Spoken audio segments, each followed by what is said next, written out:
বিকালবেলায় শাক তুলে রাখছিলাম কটা, মেথি শাক, সর্ষে শাক আর লাল শাক তুলেছি। মা আর আমি দুজনে মিলেই তুলছিলাম। মা আবার কটা ধনেপাতাও তুলে রাখছে। সকালে উঠে এই ঠান্ডায় শাক তুলে আর রান্না করা হয় না। ওইদিকে সর্ষে শাক, এগুলো পেঁয়াজের কলি আর মেথি শাকগুলো ভালো হয়নি, মাঝে একবার জল দেওয়া হয়নি, টান পড়ে গেছিল।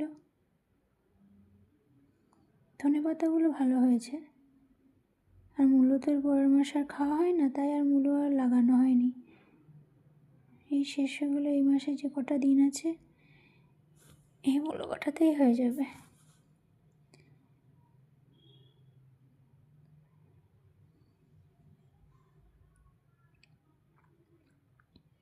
ধনেপাতাগুলো বেশ ভালো হয়েছে। মাঝে আবার একটা পেঁপে গাছও হয়েছে।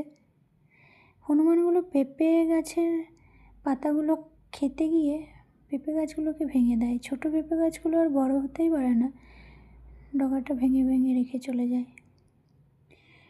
এখানে পালং শাক আবার নতুন করে যেগুলো লাগানো হয়েছিল সেগুলো বড় হচ্ছে।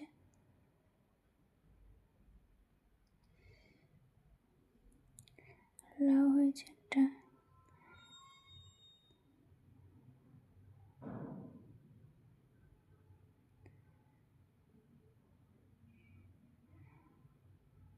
আর এই টমেটো গাছগুলোতে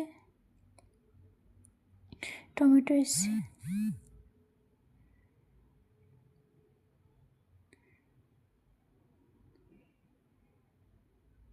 আর এই বেগুনগুলো, কাটা বেগুনগুলো সেদ্ধ খেতে খুব ভালো লাগে, কিন্তু প্রচুর কাটা, ধরাই যায় না।